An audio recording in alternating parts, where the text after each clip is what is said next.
Sir आपका bill.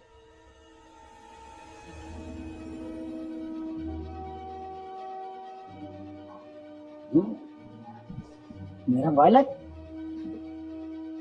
क्या हुआ सर? लगता है बेटा मैं वॉलेट लाने भूल गया। तो सर अब पेमेंट? मैं आपको बाद में पेमेंट कर दूं क्या? सर ऐसे हम आपको जाने नहीं दे सकते, आप ऑनलाइन पेमेंट कर दो ना। बेटा ऐसा है ना, मैं तो फोन ही नहीं रखता अपने पास और ना ही मुझे फोन की जरूरत पड़ती है। आप फोन भी नहीं रखते तो आप पैसे कैसे दोगे? और आज के समय में कौन नहीं रखता फोन? और ना ही बेटा मैं अकेले आता हूँ। ये तो आज मुझे कुछ काम था तो मैं अकेले आ गया। मैं एक काम करता हूँ, मैं अभी जाकर अपना वॉलेट लेके आ। रुक रुक रुक, बैठ बैठ बैठ यहाँ पे।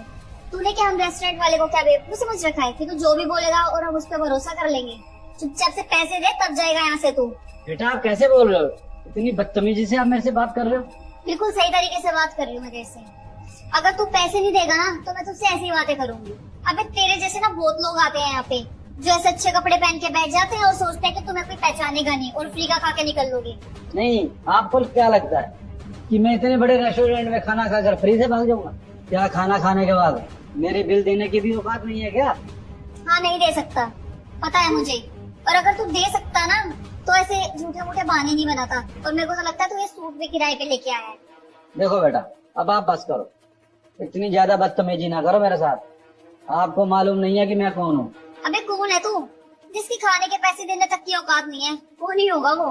बेटा देखो, मैं चाहूँ तुझे पूरा रेस्टोरेंट खरीद सकता हूँ और आप कह रही हैं कि मेरे पास बिल देने के पैसे भी नहीं है। और हमारा रेस्टोरेंट खरीदेगा?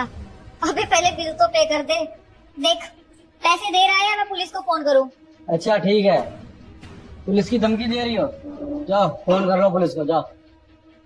अरे सर आप यहाँ पे? नमस्ते सर। तुम क्या कर रहे हो यहाँ पे? अब मैं क्या कर रहा हूँ सर, मेरा ही रेस्टोरेंट है। अच्छा ये तेरा रेस्टोरेंट है? अरे भाई समझा इसे, ये क्या नाप शनाप बोल रही है और मेरे ऊपर झूठे सच्चे इल्जाम लगा रही है। देखिए ना सर, खाने के बाद बिल पे नहीं कर रहा और अपने आप को अमीर तो ऐसे दिखा रहा है जैसे पता नहीं क्या है। चुप रहो, पता नहीं तुम्हें कौन है वो जिनके साथ तुम बदतमीजी कर रही हो? अरे है कौन ये? फोन इनके पास है नहीं और वॉलेट घर पे भूलने का बहाना कर ले जा रहे हैं जब से। हाँ मैं गलती से अपना वॉलेट घर पर भूल गया था, मगर इसका मतलब ये नहीं कि ये मुझे अनाप शराब और कुछ भी बोलेगी। पागल हो गई हो क्या? तुम्हें पता है कितने बड़े आदमी है वो? अरे हमारे शहर के सबसे बड़े बिजनेसमैन है। खड़े खड़े पूरा रेस्टोरेंट खरीद लेंगे वो। और कोई आ रहा है अगर उसके पास पैसे नहीं है तो मुझे बताने चाहिए ना, उनके साथ बदतमीजी करने की क्या जरूरत है? सॉरी सर, मुझे नहीं पता था इनके बारे में। अरे अगर नहीं भी पता था तो क्या हो गया, बुजुर्ग तो है ना, बदतमीजी करने की क्या जरूरत है उनके साथ? रेस्टोरेंट में अगर पैसे नहीं देगा तो मर नहीं जाओगी। और किसी के साथ बदतमीजी करने के लिए रेस्टोरेंट नहीं खोल रखा, खाना खिलाने के लिए खोल रखा है। माफी मांगो उनसे। सर सॉरी सर, मुझसे गलती हो गई। मेरे को मालूम नहीं था कि आप कौन हो। वो सर पता है क्या है, बहुत से लोग हमारे यहाँ पे ना फ्री में खा के भाग जाते हैं, इसलिए मैंने आपको गुस्से में बोल दिया। देखो बेटा, मैं उम्र में तुमसे कितना बड़ा हूँ, एक बार मेरी उम्र का तो लिहाज कर लेती। आप हमेशा अपनी बोली में मीठा बोलना चाहिए। देखो बेटा, कभी भी किसी से बदतमीजी नहीं करनी चाहिए, पता नहीं कौन इंसान कब काम आ जाए।